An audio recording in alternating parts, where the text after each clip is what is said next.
Sud Radio, le débat du samedi. Le débat du samedi, Emmanuel Macron est-il un candidat de droite? C'est la question qu'on vous pose sur le Twitter de Sud Radio. Vous continuez à voter. Pour l'instant, vous répondez non à 54% d'entre vous. Et donc oui, à 46% d'entre vous, c'est assez serré. On en parle avec nos deux invités. Un homme de droite, Julien Aubert, bonjour à vous. Bonjour. Et bienvenue sur Sud Radio. Président d'Oser la France, député Les Républicains du Vaucluse. Thomas Porte est également avec nous. Bonjour à vous.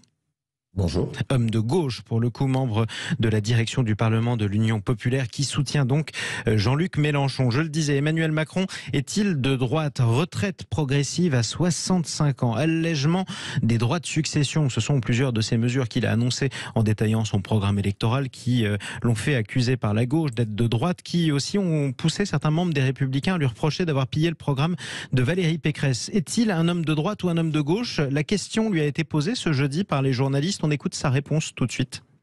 J'assume sur ce sujet, pour toutes celles et ceux qui en convoquent les mannes et les lards, d'être assez gaulliste. Le général disait lui-même: la France est de gauche quand elle est pour le mouvement, le changement, qu'elle a besoin de temps.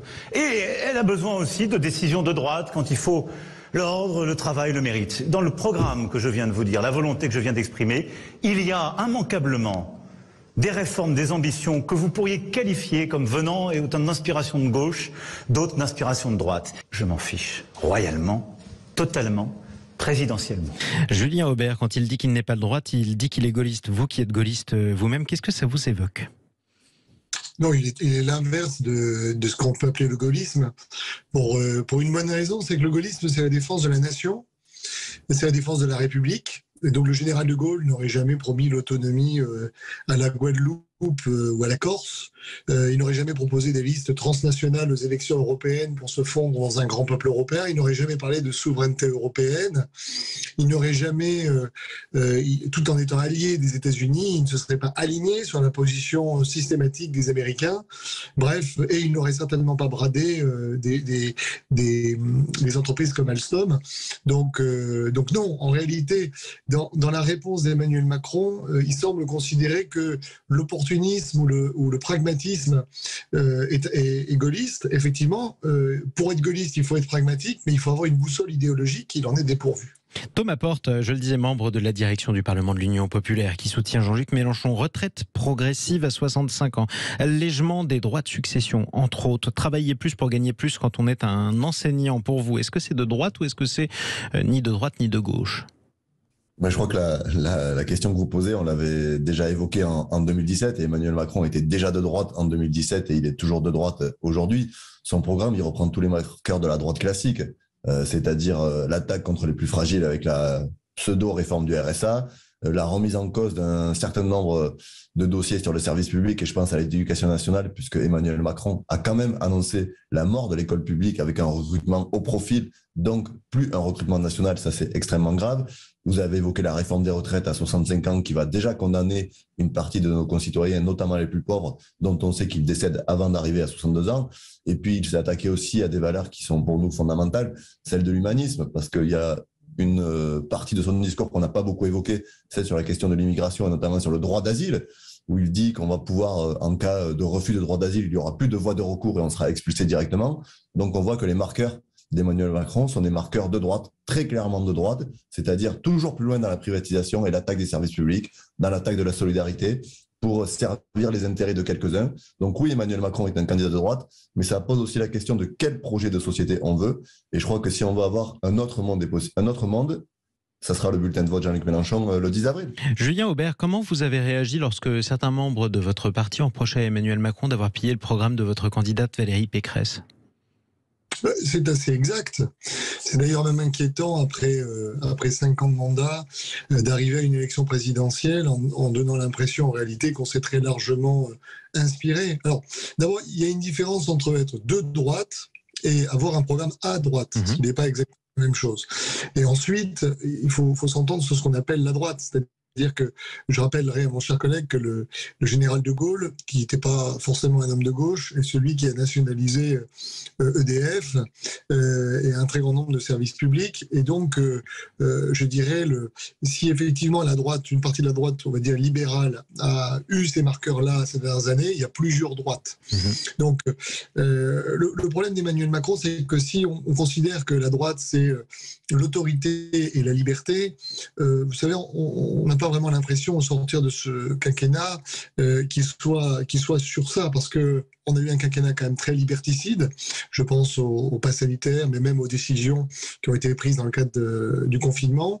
Et puis, sur l'autorité, ces reculs successifs sur Notre-Dame-des-Landes, sur cette violence parfois qui a été utilisée contre des gens qui n'étaient pas très dangereux, et cette absence totale de lucidité sur de vrais dangers qui nous menaçaient jusqu'à malheureusement des drames qui ont ébranlé notre pays, fait que il a beau essayer effectivement de prendre une posture, de prendre des marqueurs, comme tout à l'heure M. Borne disait, les marqueurs ne suffisent pas à faire de vous quelqu'un qui a effectivement une vision de droite. Est-ce qu'on va vers une société où on aura tendance à travailler de plus en plus, pourquoi pas à travailler aussi de plus en plus tard?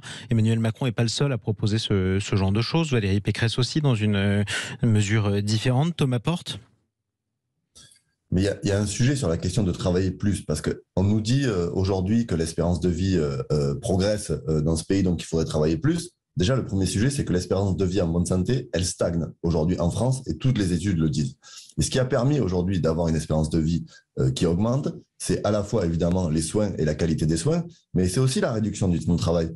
Et quand on parle de travailler plus, il faut mesurer les écarts qu'il y a, par exemple, entre les cadres et les ouvriers. On a aujourd'hui un écart de 6 ans d'espérance de vie entre un ouvrier et un cadre.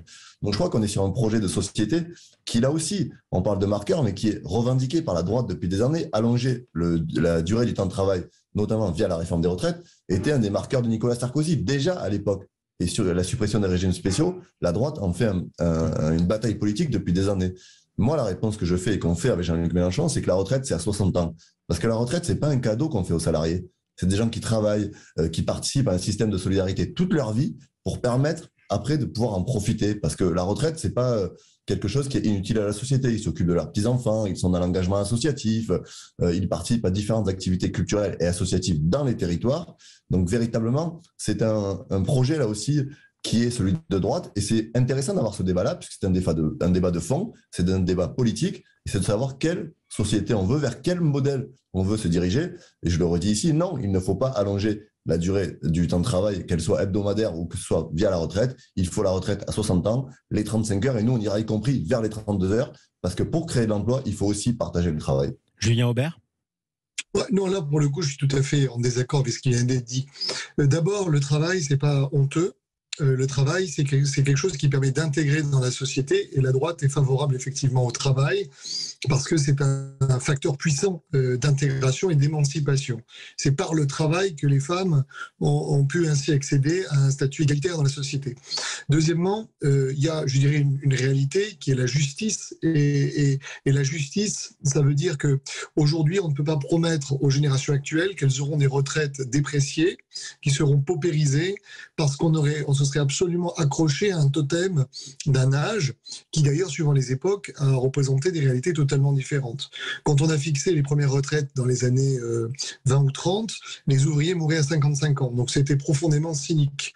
Aujourd'hui, si on ne veut pas demain avoir des retraites qui se déprécient, on est effectivement obligé, si on est lucide, de travailler plus. Ce qui ne veut pas dire qu'il n'y a pas une attente sociale aujourd'hui, notamment des gens qui sont de ma génération et plus jeunes, qui est de travailler moins, parce que les gens veulent plus profiter de leur, je dirais, de la vie. Et ça, c'est quelque chose que la droite doit regarder, c'est que le travailler plus pour gagner plus, il a correspondu effectivement à une époque, mais qu'aujourd'hui, l'attente sociale est différente. Reste que, je crois aussi qu'il faut il faut avoir un discours de vérité.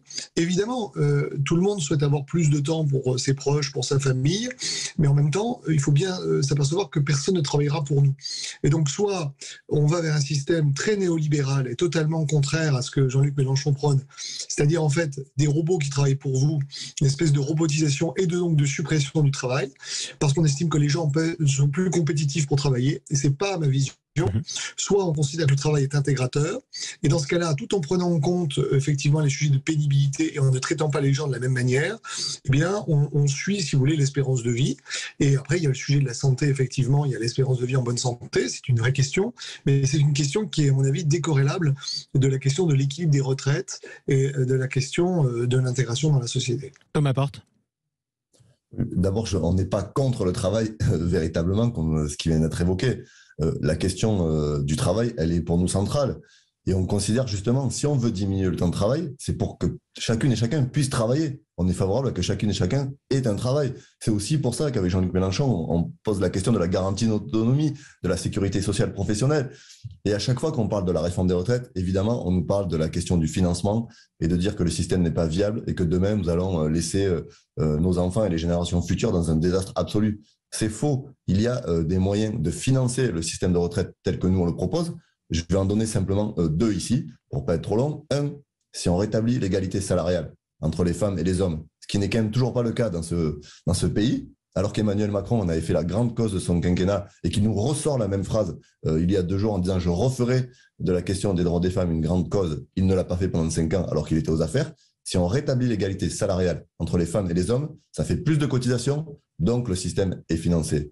Deuxième solution, créer des emplois. Nous, on a un projet, celui de la planification écologique. On parle de 1 million d'emplois, donc plus d'emplois, là aussi, plus de cotisations, donc financés.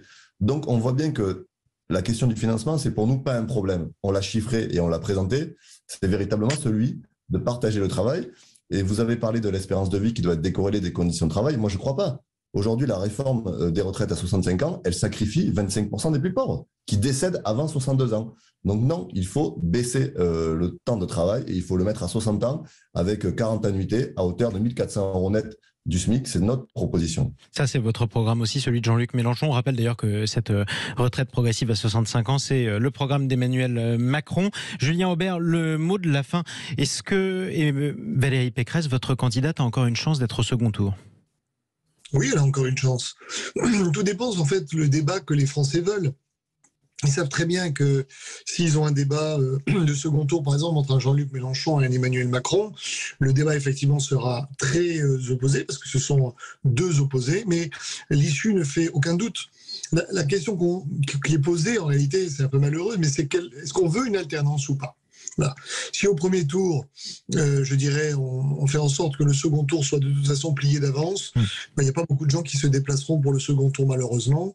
Et Emmanuel Macron, finalement, sortira vainqueur alors qu'il a été profondément cynique pendant 5 ans, qu'il a uniquement nourri les gens qui avaient voté pour lui, qu'il a consciencieusement émietté et traversé au bulldozer tous les gens qui étaient opposés, qui aura cassé les partis de gouvernement et qui, pour finir, se sera retrouvé dans cette élection en décidant de se déclarer au dernier moment, en refusant de débattre, de combattre, en empruntant les idées de ses adversaires et en sortant des idées qui sont quand même pas très originales, parce qu'excusez-moi, mais alors que tous les Français se battent sur le pouvoir d'achat avec le carburant, commencé par la suppression de la redevance audiovisuelle, ça montre quand même qu'il est très déconnecté de ce qui se passe dans ce pays. Merci Julien Aubert, président d'Oser la France, député Les Républicains du Vaucluse et soutien de Valérie Pécresse, évidemment. Merci à vous également Thomas Porte, membre de la direction du Parlement de l'Union Populaire, qui soutient Jean-Luc Mélenchon. Emmanuel Macron est-il un candidat de droite ? C'est la question qu'on vous posait sur le Twitter de Sud Radio. Votre réponse ? Non à 54% d'entre vous. Restez avec nous sur Sud Radio. On se retrouve dans quelques minutes, juste après le journal de Clémence Lobary.